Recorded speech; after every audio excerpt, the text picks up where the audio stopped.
बिस्मिल्लाहिर्रहमानिर्रहीम। अस्सलाम वालेकुम स्टूडेंट्स। ब्रुकफील्ड ऑनलाइन क्लासेस में आज हम चैप्टर नंबर 16 का जो रिमेनिंग पोर्शन है उसमें कुछ शॉर्ट क्वेश्चन, कुछ न्यूमेरिकल्स जो आपने पीछे टॉपिक पढ़ लिए हैं उससे रिलेटेड जो भी शॉर्ट क्वेश्चन न्यूमेरिकल आएंगे वो देखेंगे, और एक छोटी सी टर्म है पावर इन एसी सर्किट्स, वो डिस्कस करेंगे आज। तो चलते हैं हम लेक्चर नंबर 10 की तरफ। तो उसमें जो आपका आखिरी शॉर्ट क्वेश्चन है स्मार्ट सिलेबस के अकॉर्डिंग, तो आपका आखिरी शॉर्ट क्वेश्चन जो है वो शॉर्ट क्वेश्चन नंबर 6 है। ठीक है जी। ये शॉर्ट क्वेश्चन जो है वो ये रिलेट करता है, लास्ट टाइम हमने एक टॉपिक पढ़ा था आरसी सीरीज सर्किट, उसमें हमने इसके बारे में पढ़ा था कि रेजिस्टेंस और कैपेसिटर के अंदर वोल्टेज या करंट में कौन सी चीज़ लैग करती है, कौन सी चीज़ लीड करती है, और किस तरह उसकी वेक्टर डायग्राम बनाई जा सकती है। तो उसके बाद मैंने आपको असाइनमेंट दी थी कि आपने आरएल सीरीज सर्किट वाला टॉपिक खुद से तैयार करना, बिल्कुल वैसा ही था, कोई फ़र्क नहीं था, सिर्फ उसमें वेक्टर डायग्राम थोड़ी सी चेंज हो जानी थी, इसमें नीचे आ रही थी उसमें ऊपर आ जानी थी। ठीक है जी। तो उससे रिलेटेड एक शॉर्ट क्वेश्चन है, बल्कि ये पूरा का पूरा आंसर वही है जो हमने टॉपिक पढ़ना था, तो आप इधर से भी इसको कवर कर सकते हैं, तो इसमें भी कोई इशू नहीं है। ठीक है। तो शॉर्ट क्वेश्चन नंबर 6 अगर आपने कर लिया तो आपको आरएल सीरीज सर्किट भी समझ आ जाएगा, और वो सारा यही सारा आपने उसके आंसर में भी लिखना है।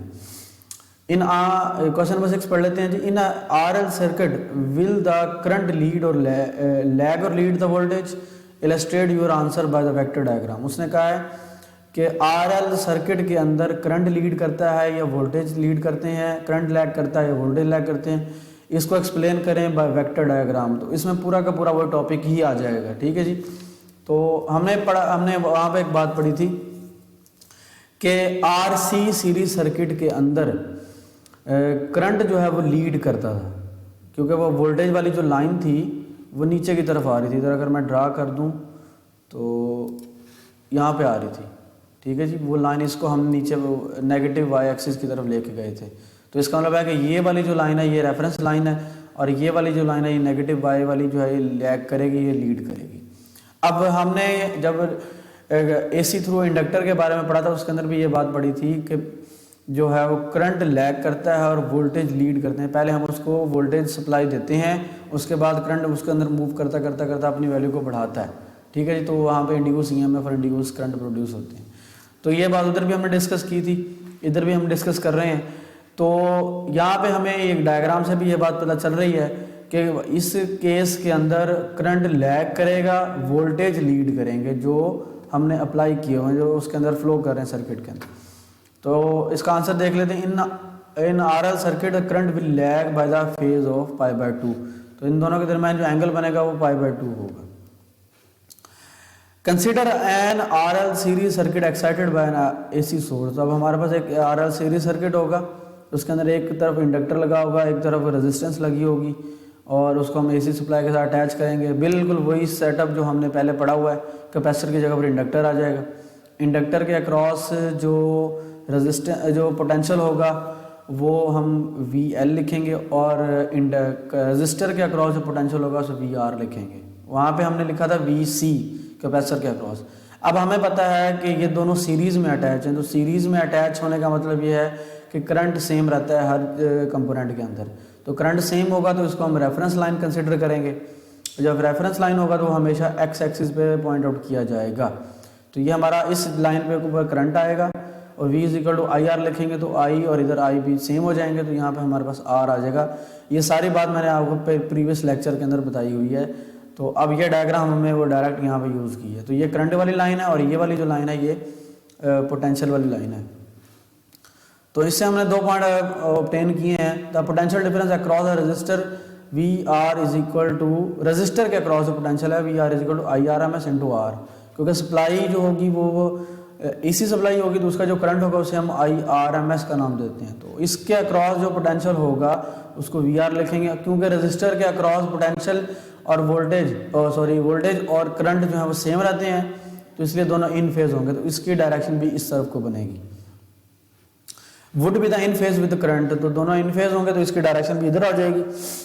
Taking the current as a reference, तो वही बात जो मैंने आपको बताई है। The potential difference across the resistor VR is represented by the line along the current line because the potential difference is in phase with the current.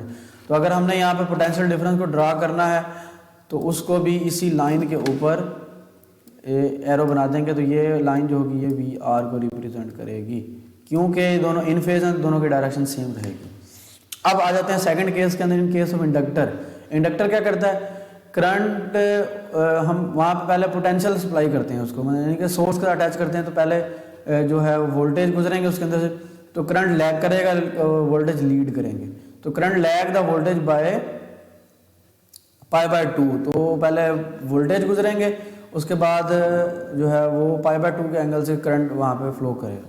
So the line representing the potential difference across the inductor V R, तो इसके across जो potential drop हुआ वो V R is equal to I R M S into X L is equal to I R M S into omega L. तो यहाँ पर क्या आ गया जी आपके पास, इधर एल आना चाहिए था, ठीक है जी। तो V L is equal to I R M S, X L is equal to I R M S omega L. तो ये फार्मूला हमने पढ़ा हुआ है जब हमने इंडक्टर एसी थ्रू इंडक्टर के बारे में पढ़ा था, उसके अंदर ये बात हमने डिस्कस की थी। तो एक्स एल की जो वैल्यू थी वो ओमेगा एल के बराबर होती है। Is drawn at right angle to the current line along the positive Y axis. अगर तो ये वाली लाइन एक्स वाई वाली लाइन लीड करेगी तो वो पॉजिटिव एक्स की तरफ, लैग करेगी तो नेगेटिव, अगर लीड करेगी तो पॉजिटिव वाई की तरफ, और अगर लैग करेगी तो नेगेटिव वाई की तरफ, ठीक है। ये बात आपने याद रखनी। इसी तरह अगर करंट वाली लाइन को हम डिस्कस कर रहे हैं, ये वाली एक्स एक्सिस वाली, तो पॉजिटिव के लिए इस साइड पे और नेगेटिव के लिए इस साइड पे आ जाएगा। So the current and applied voltage are not in phase, तो दोनों क्या होंगे जी, इन फेज नहीं होंगे। तो ये बात हमने पहले भी पढ़ी हुई है कि अगर हम इसे वेक्टर डायग्राम के जरिए से एक्सप्लेन करें तो ये आ जाएगा आपके पास करंट, और इसको हम इधर पॉइंट करने की बजाय इसके हेड के ऊपर पॉइंट कर देते हैं, इधर इस जगह पर, ये देखें। तो अब हेड टू टेल रूल आपका कंप्लीट हो गया। तो ये करंट था और ये वोल्टेज था, और अगर हम इसको लाइन के ज़रिए से इस तरह ज्वाइन कर दें तो ये आपके पास हेड टू टेल रूल बन जाएगा, और ये जो चीज़ होगी ये इम्पिडेंस को रिप्रेजेंट करेगी। और इसका फार्मूला हमने प्रीवियसली पढ़ा था, जो हमारे पास पैथागोरस थ्योरम था, उसको यूज़ करके base square plus perpendicular square is equal to hypotenuse का स्क्वायर। तो वही फार्मूला हमने यहाँ पे भी यूज़ कर सकते हैं, लेकिन करने की ज़रूरत नहीं है, बस उसने सिर्फ इसकी एक्सप्लेनेशन मांगी है, तो डायग्राम के जरिए से वो हमने बता दी। So angle theta can be measured by the expression theta is equal to tan inverse y over x होता है। तो y इस केस में क्या होगा, y इस केस में एक्स एल आ जाएगा, इधर एक्स एल है और यहाँ पे r आ जाएगा, ठीक है जी। तो y की जगह पर क्या है, एक्स एल आ गया, और x की जगह पर r आ गया, तो दोनों को डिवाइड करवाया तो ये आपके पास रिजल्ट आ गया। और एक्स एल हमें पता है कि ओमेगा एल के बराबर होता है, ये हमने वहाँ पे पढ़ा हुआ है, omega L divided by r। तो ये बात भी आप लोगों ने अच्छे तरीके से, हाँ एक फ़र्क है दोनों सर्किट के अंदर कि आर एल के अंदर ये जो लाइन है ये ऊपर की तरफ बनी इस साइड को फर्स्ट क्वाड्रेंट के अंदर, और वो उस केस में जो लाइन थी ये इम्पिडेंस वाली वो थर्ड क्वाड्रेंट के अंदर नेगेटिव लाइन बन रही थी, ठीक है। तो ये बात आप लोगों ने अच्छे तरीके से अंडरस्टैंड कर लेनी है, ठीक है जी।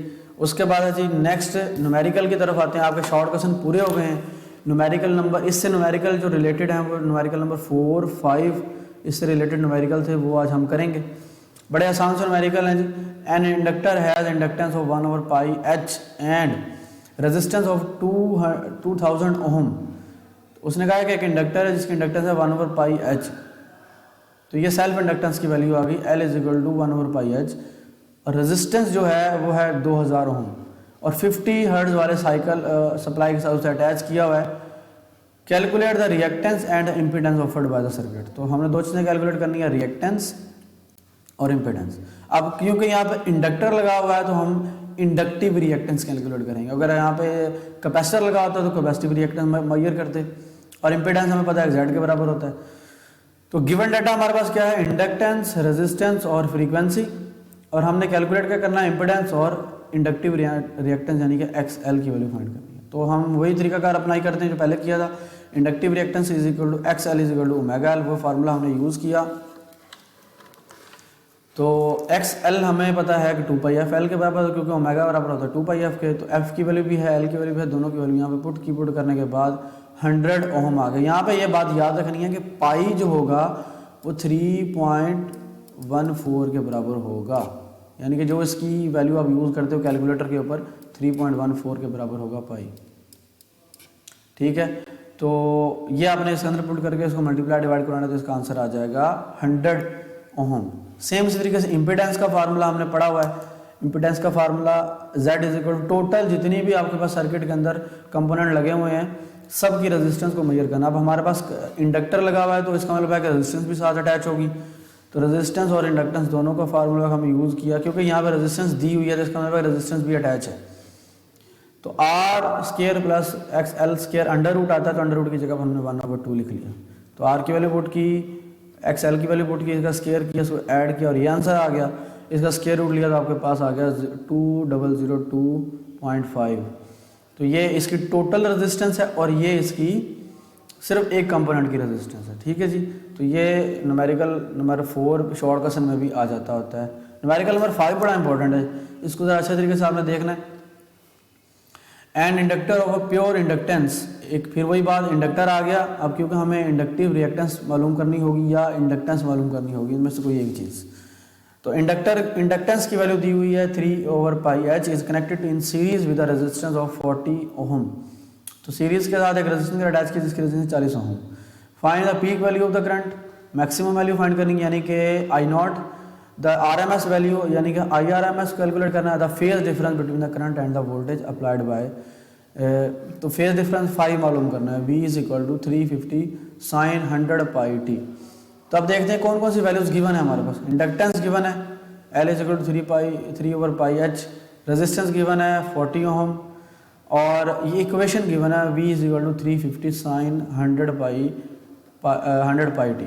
अब मालूम क्या करना है, हमने 3 चीज़ें उसने पॉइंट बना दी हैं। The peak value I0, RMS value IRMS, phase difference phi मालूम करना है। अब आ जाते हैं जी इसके सोल्यूशन के ऊपर। अब हमारे पास ये इक्वेशन गिवन है तो इसको हल करने के लिए हम जनरल इक्वेशन का सहारा लेंगे जो कि हमें पता है कि V is equal to V0 sine theta के बराबर होती है और थीटा की जगह पर ओमेगा टी थीटा टी आता है और ओमेगा टी आ जाता है और ओमेगा की जगह पर 2/f पुट करते होते हैं। तो ये इक्वेशन हमारे पास जर्नल है और ये इक्वेशन हमारे न्यूमेरिकल के अंदर गिवन है। इन दोनों को हमने किया है कंपेयर। जब कंपेयर किया तो ये वाली इक्वेशन जो है पहले राइट की साइड पे आ गई और ये वाली इक्वेशन बाद में राइट की साइड पे। अगर हम इसे कंपेयर करें तो यहाँ पर है V0 उधर है 350, तो कंपेयर करने के बाद V0 किसके बराबर आ गया 350 के बराबर आ गया। साइन से कट गया, बाकी आपके पास रह गया 100πt और इधर से रह गया 2πt यानी कि ब्रैकेट के अंदर वाली वैल्यूज 2πft और आपके पास रह गया 100 इधर और 100πt, ये दोनों को कंपेयर किया। अब 2 से कैंसिल हो गया, टी से कैंसिल आउट हो गया और ये आपके पास बच गया 2f is equal to 100, 2 multiply और इधर अगर डिवाइड होगा तो आपके पास आंसर आ जाएगा 50 हर्ट्ज। ठीक है जी, तो ये आपने कंपेयरिंग ज़रा कर लेनी है क्योंकि हमने इससे पहले भी एक न्यूमेरिकल के अंदर किया था। उसके अंदर हमने इस कैलकुलेशन को नहीं किया था, सिर्फ अंदर वाली वैल्यूज़ को हमने कैलकुलेट किया था। अच्छा, तो दोबारा से मैं बोल देता हूँ, इसको कंपेयर किया, इसका पहला फैक्टर दोनों को कंपेयर किया, इसका आंसर आ गया V0 350 और अंदर वाली ये साइन से कैंसिल आउट हो गया 100πt और 2πft दोनों को कंपेयर किया और यहाँ से आपके 50 हर्ट्ज आपका आंसर आ गया। इंडक्टिव रिएक्टेंस का फार्मूला हमने पढ़ा हुआ XL इज इक्वल टू, तो पहला पॉइंट हमारा। अच्छा, तो अब हमारे पास अभी तक ये 3 कैलकुलेशन है, इनमें से कोई भी फार्मूला हमारा कंप्लीट नहीं हो रहा, तो ये सारी चीज़ें हमें पहले से कैलकुलेट करनी पड़ेंगी। आपने ये हल करने से पहले ये फार्मूले अपने जहन में बिठा लेने हैं कि इसको हल करने के लिए हमें कौन कौन सी चीज़ें चाहिए। अब V0 तो हमारे पास मौजूद है लेकिन Z नहीं है, तो Z कैलकुलेट करेंगे पहले इस फार्मूले के जरिए। और Z के अंदर भी 2 चीज़ें हैं, रेजिस्टेंस और XL। तो पहले हमें क्या करना पड़ेगा, XL निकालना पड़ेगा। XL is equal to omega है और ओमेगा बराबर होता है 2πf के, तो ये इसके अंदर वैल्यू पुट की सबको मल्टीप्लाई करवाया तो ये आंसर आ गया 300 ओम। इस फार्मूले के जरिए से हम इम्पिडेंस कैलकुलेट करते हैं, तो दोनों की वैल्यू पुट की है, पुट करने के बाद स्केयर किया, ऐड किया और ये आंसर आ गया, स्केयर रूट लिया और आंसर आपके पास आ गया Z इज इक्वल टू 302.6 ओम। अब ये हमारा फार्मूला कंप्लीट हो चुका है। V0 की वैल्यू हमने यहाँ से निकाली हुई है, Z की वैल्यू हमने यहाँ से निकाली हुई है, दोनों को डिवाइड करवाया, डिवाइड करवाने के बाद आपके पास आंसर आ गया जी 1.16 एम्पेयर। इसी तरह पीक वैल्यू तो आ गई हमारे पास। RMS वैल्यू हमने शुरू में ही पढ़ ली थी, एक शॉर्ट क्वेश्चन नंबर 1 के अंदर पढ़ी थी, उसके बाद भी हमने एक न्यूमेरिकल के अंदर भी ये यूज़ किया। तो I0 इज डिवाइडेड बाय √2, तो I0 की वैल्यू हमारे पास गिवन है 1.16 और √2 हमें पता है 0.7 के बराबर होता है, या इसी तरह आप इसको डिवाइड करवा लें तो आंसर आ जाएगा 0.81 एम्पेयर। और फेज डिफरेंस कितना है जी, phi is equal to tan inverse. Phase difference का ये फार्मूला पढ़ा है हमने, वहाँ पे हमने XC पढ़ा था और जो हमने टॉपिक पढ़ा था, और इससे प्रीवियस जो भी मैंने आपको शॉर्ट क्वेश्चन करवाया उसके अंदर भी ये फार्मूला हमने पढ़ा है, tan inverse XL divided by R। तो XL की वैल्यू हमने निकाली हुई है और R की वैल्यू हमें गिवन है न्यूमेरिकल के अंदर, और दोनों को डिवाइड करवाया, टेन इनवर्स लिया तो आंसर आ गया 82.4। तो ये शॉर्ट क्वेश्चन इंपॉर्टेंट है और ये आपने अच्छे तरीके से करना है, लॉन्ग में आने के चांसेस इसके होते हैं। अच्छा, जो उसके बाद है जी एक छोटा सा कंसेप्ट है पावर इन AC सर्किट। इसमें एक दो MCQ भी बनेंगे, हो सकता है कि शॉर्ट क्वेश्चन भी ये आ जाए पेपर में। तो पावर किसी भी सर्किट के अंदर किस तरह कैलकुलेट की जा सकती है, तो पावर कैलकुलेट करने का फार्मूला आपने प्रीवियस चैप्टर में जो पढ़ा था वो ये था, P = VI। अब वहाँ पे हम DC करंट यूज़ करते थे तो V × I डायरेक्ट लिख देते थे, तो यहाँ पर हमारे पास क्योंकि AC सप्लाई है तो इसके लिए हम RMS वैल्यू यूज़ करते हैं, तो VRMS × IRMS। अच्छा, ये फार्मूला जो इतना ये हमने पढ़ा है ये सिर्फ और सिर्फ एक सूरत हाल में पॉसिबल होगा। अब वो कौन सी सूरत हाल है कि जब दोनों चीज़ें यानी कि वोल्टेज भी और करंट इन फेज होंगे। तो इन फेज होगा तो उसमें एंगल बनता है 0 जब पुट करते हैं तो cos 0 पे वैल्यू आ जाती है 1। तो ये हम यहाँ पर इसलिए यूज़ करते हैं, ये पेपर में पूछा जा सकता है MCQ के लिए कि ये फार्मूला किस केस के लिए ट्रू है।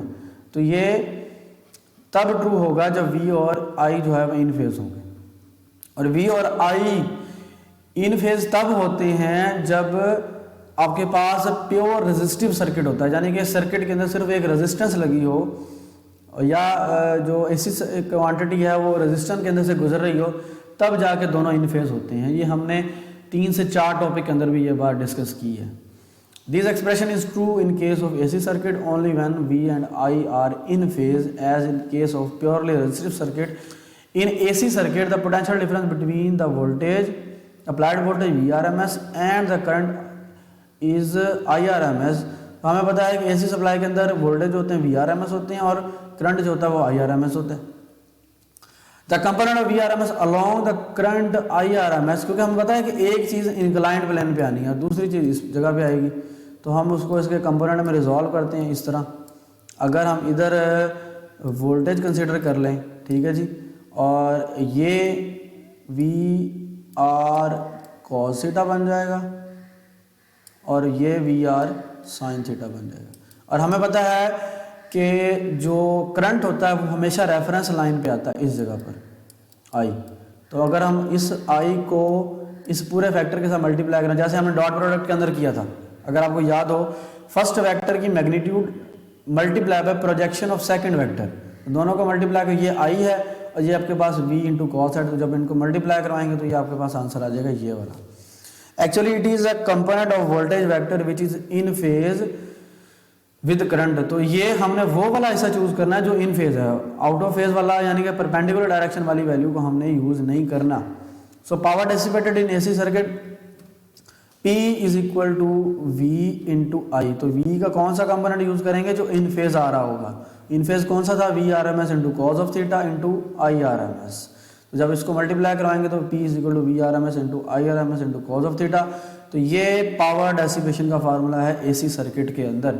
इससे पहले हमने DC के अंदर 3 फार्मूले पढ़े थे, P = VI, P = I²R और P = V²/R। ये DC के केस में यूज़ करेंगे, AC के केस में आपने ये वाला फार्मूला यूज़ करना है।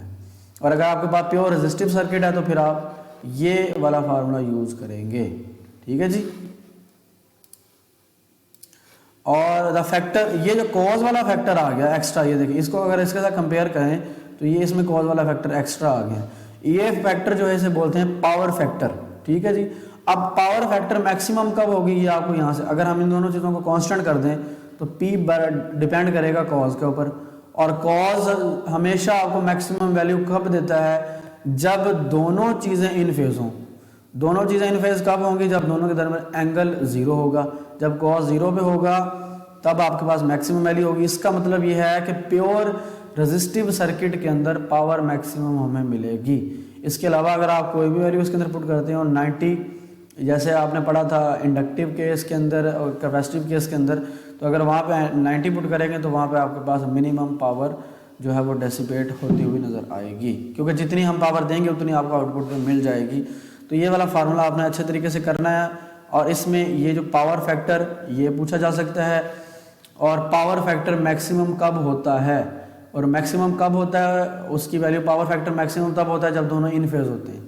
और मैक्सिमम पावर फैक्टर कितना होता है, 1 होता है जी। कॉज 0 पे 1 देता है आंसर, तो मैक्सिमम पावर कितनी होती है, पावर फैक्टर 1 होता है। तो ये थे आज के शॉर्ट क्वेश्चन और न्यूमेरिकल, और आज का लेक्चर हमारा यहाँ पे कंप्लीट हो गया। इंशाल्लाह नेक्स्ट लेक्चर के अंदर हम जो है वो सीरीज़ रेजोनेंस सर्किट और पैरेलल रेजोनेंस सर्किट के बारे में देखेंगे। अगर आपको सीरीज़ रेजोनेंस सर्किट के बारे में अंडरस्टैंडिंग हो जाएगी तो पैरेलल रेजोनेंस सर्किट बिल्कुल वैसा ही है, लेकिन आपने उसको थोड़ा सा रिवर्स करते जाना है, मैं वो भी आपको बता दूंगा, ठीक है जी। तो आपने ये अच्छे तरीके से साथ साथ तैयारी करते जाना है। जो मैं असाइनमेंट दे रहा हूँ वो आप लोगों ने तैयार करते जाना है, और जिस दिन आपने टेस्ट अपना सबमिट करवाना, साथ आपने अपनी असाइनमेंट भी सबमिट करवानी। तो असाइनमेंट मैं दोबारा से बता देता हूँ आपको। न्यूमेरिकल नंबर 8 था आपका, और जो RL सीरीज सर्किट, ये दोनों चीज़ें आपने असाइनमेंट के तौर पर लिख के लानी है, ठीक है जी। और ये इंशाल्लाह नेक्स्ट लेक्चर में मिलते हैं, लेक्चर नंबर 11 में। उस दिन तक अपना ख्याल रखिएगा। अल्लाह हाफ़िज़।